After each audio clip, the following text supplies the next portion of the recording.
I want to inform you all today how cheating in sports has taken place over the years and how it has affected sports and other people's lives. There are multiple ways in which people have cheated in sports over the years. The three that seem to be the most prevalent today are lying about age, betting on games, and currently the steroid scandal that baseball seems to never get rid of. When talking about these topics, there are four main people out there that I want to point out that exemplify the categories of which I have said to be cheating in sports. These people are Danny Almonte, Tim Donaghy, Pete Rose, and Barry Bonds. Danny Almonte was a pitcher on the Ronaldo Paulino Little League All-Star team that went to Williamsport, Pennsylvania to compete in the Little League World Series in 2001. His All-Star team was nicknamed the Bronx Bombers because of how close they were to New York Stadium. He had thrown a perfect game for the first time in 44 years in the Little League World Series against a team from Apopka, Florida, striking out all 18 batters he faced in that game. He continued to roll through those World Series as he struck out 62 of the 72 batters he faced. He was able to throw 70 miles an hour from 45 feet away, which is equivalent to a 92 to 95 mile an hour fastball on a major league diamond. The Bronx Bombers ended up losing in the USA Championship game to the same team that he had shut out, but he was unable to pitch that game due to a rest period rule. They ended up playing in the third place game, and he ended up pitching and giving up only 2 hits to win. After the World Series, people began to speculate on the age of Almonte. He was so physically imposing on everybody else that they had to do something. A team from Staten Island hired a private investigator to find the ages of all the players on the team to verify no cheating, as did another team from New Jersey. This matter became such an issue that officials from the Little League headquarters began to check each player's documents individually. 2 Sports Illustrated reporters, 2 weeks after the Little League World Series, Ian Thompson and Luis Fernando Luosa, went to the Civil Records Building in Mocha, Dominican Republic, the city in which Danny Almonte was born. This revealed that in 1994, his father, Felipe Almonte, had registered his birth date as April 7, 1987, which would have made him 14, not the league age 12 in which you need to play in Little League. After Victor Romero, who is the head of the National Public Records Office in the Dominican Republic, reviewed the witnesses whose signature was on his handwritten birth certificate that made him 12, he found out they had not signed it, nor did they know who his parents were. So this confirmed that he was born in 1987 and he was 14. When this was let out, Danny and all his teammates had to forfeit every game that they had won, from their district to their regional all the way up until Williamsport. Seeing this happen to a group of children is terrible, especially when baseball or any sport at this time in a kid's life is probably one of the most passionate things in their life. Once this happened, it was a total letdown for many people around the country, as many people like to witness some greatness or a phenomenon like he was to many people. With this letdown, it instills in people, especially young people who are easily influenced, that greatness cannot be achieved without some sort of cheating. Tim Donaghy was an NBA referee for 13 seasons, working from 1994 up until 2007. In that time period, it was known that Donaghy had officiated in 772 regular season games as well as 20 playoff games.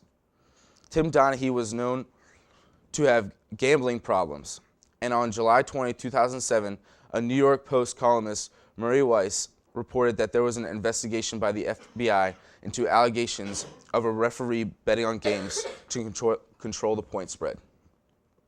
It was rumored that Donaghy had gotten himself into some debt and was trying to work his way out of it by betting on games in which he was able to easily manipulate.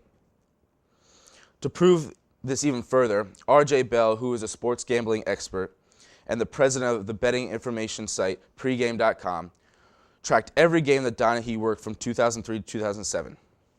When looking at these games, he found that the team scored more points than an expected total by the Las Vegas sportsbook 57% of the time. In the 2 seasons before this, it happened only 44% of the time. Sound a little fishy? I would assume so. Such a discrepancy held odds that were 1 in 1,000 and 99.9% of the chance that these results would not have happened unless there was an outside factor affecting them. On July 27, 2007, Donahue would surrender to the FBI and plead guilty to gambling charges. Donahue was then fined $500,000 and $30,000 in restitution for the NBA. He was also sentenced to 15 months in jail on July 28, 2008. Due to this scandal, David Stern, the commissioner of the NBA, will have to look into background checks more for the referees as they look at the statistical relationship of NBA games with that of gambling patterns of those games. These measurements will be more costly and take time away from other parts of the NBA that may need to be improved. This just shows that in sports, you may never know how trustworthy a call may have been. People argue with the officials all the time.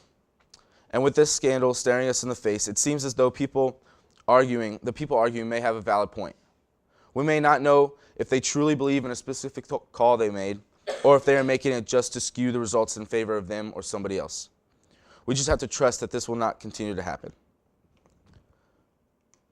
Another person linked to gambling on sports was a man named Pete Rose. Pete Rose was a former baseball player and manager. He is most known for his 90 years playing for the Reds.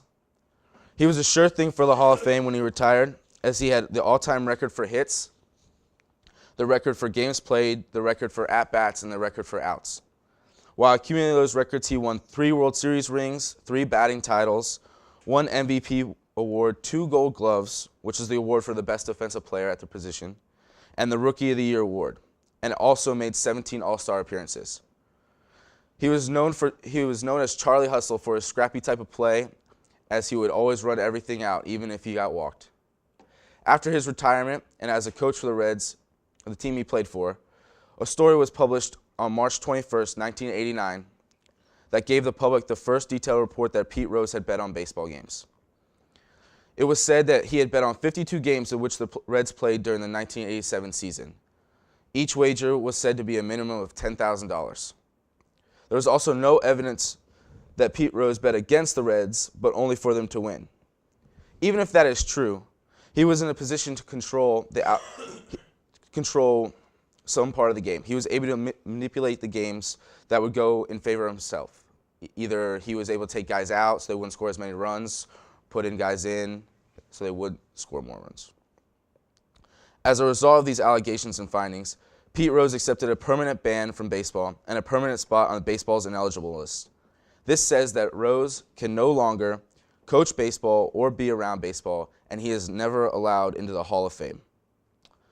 Over the past few years, Pete Rose has tried, and fans have tried to get him off the ineligible list, but baseball's current commissioner, Bud Selig, will not make a decision on the matter, leaving Rose right where he is. For many people, this shows that baseball is kept in high regard. A person, no matter how big, like a Pete Rose type character, can show up the integrity of the league. This has affected baseball in many ways. It is not letting one of the most deserving players achieve its highest honor by receiving a place in the Hall of Fame in Cooperstown, New York, as well as keeping one of the greatest baseball minds out of a dugout that I'm sure he could be used somewhere. Continuing on the subject of baseball, where it seems a lot of cheating takes place, the issue of steroids. In 2007, the Mitchell Report was released, in which a study was done by Senator George Mitchell to see who in baseball has done steroids.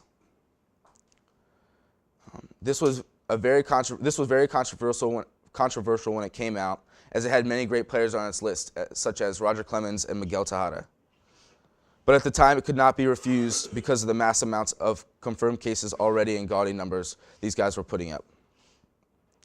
It has been shown that Barry Bonds, during his career, has had growth in his head and feet, which stops once you stop growing. The only way this could be possible otherwise is through the means of testosterone, which comes from steroids. Seeing one of the greatest players and many players in the Mitchell Report use steroids kills its reputation. But now this era